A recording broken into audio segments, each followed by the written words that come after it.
Janduku lu àwọn òṣìṣẹ́ Ndlea Lalubami, wọ́n tú ọ̀daràn tí wọ́n mú sílẹ̀.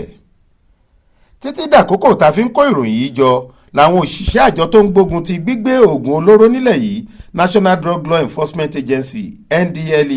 pẹ̀lú ìrànlọ́wọ́ iléeṣẹ́ ọlọ́pàá ilẹ̀ wa ti sọ pé àwọn ṣì ń wá gbogbo àwọn ọmọ ọ̀tá kan tí wọ́n lọ kojú àwọn òṣìṣẹ́ àjọ náà lásìkò tí wọ́n ń ṣiṣẹ́ wọn lágbègbè Ọ̀dúnzè ní mile 3 nílùú Diobu nípínlẹ̀ Rivers lọ́hùn-ún. Ọjọ́ Ẹtì Friday ọjọ́ 14 oṣù yìí ni wàhálà ńlá náà bẹ́ sílẹ̀ láàrin àwọn òṣìṣẹ́ àjọ Ndlea ọ̀hún pẹ̀lú àwọn ọmọ ọ̀tá náà nígbà tí wọ́n fẹ́ mú ọ̀kan nínú àwọn tó ń gbé oògùn olóró tórúkọ rẹ̀ ń jẹ́ Izu Usuofa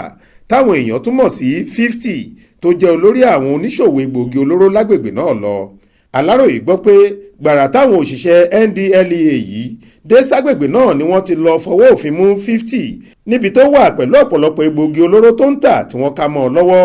Níṣe ni wọ́n kó máàmù gàrí sí lọ́wọ́ ni wọ́n bá taari ẹ̀ lọ sídìí mọ́tò tí wọ́n páàkì sítòsí Kwéré lágbègbè Ihilma wọ́n fẹ́ máa gbé e lọ. Lásìkò náà làwọn jàǹdùkú kan tí kò sẹ́ni tó mọ ibi tí wọ́n ti wá àtẹni tí wọ́n ń ṣiṣẹ́ fún ṣàdédé yabò wọ́n tí wọ́n sì ń lẹ̀ wọ́n lókùúta bẹ́ẹ̀ ni wọ́n ń lù wọ́n tí wọ́n ń fìyà oríṣiríṣi jẹ wọ́n. Èyí tó fà á tí ọ̀pọ̀ lára àwọn òṣìṣẹ́ àjọ Ndlea náà fi farapa yánnayànna lákòókò àkọlù ọ̀hún.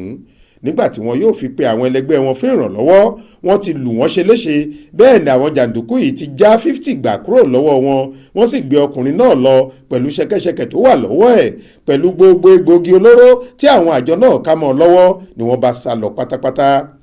Àjọ Ndlea ti fìdí ìṣẹ̀lẹ̀ náà múlẹ̀ pé lóòótọ́ làwọn jàǹdùkú kan tí iye wọn kò lóǹkà kógun ja àwọn òṣìṣẹ́ àjọ náà tí wọ́n sì ṣe àwọn òṣìṣẹ́ kan léṣe.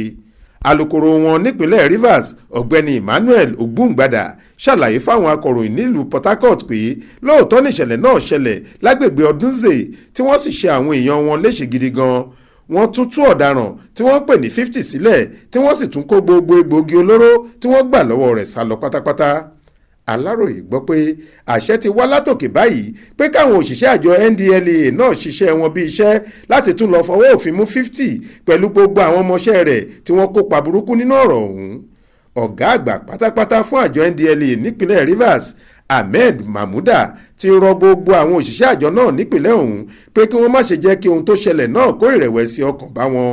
Ó tún rọ̀ wọ́n láti wá gbogbo ọ̀nà pátá láti tún lọ fọwọ́ òfin mú 50 pẹ̀lú gbogbo àwọn ọmọọṣẹ́ rẹ̀ yòókù kí wọ́n bá lè fojú wọn balẹ̀ ẹjọ́. Adéwálé Adéoyè ló ṣàkójọ ìròyìn yìí fún iléeṣẹ́ tẹlifíṣàn Aláròyé online. Faith Adébọ́lá ló kà á sétí ìgbọ́ yín.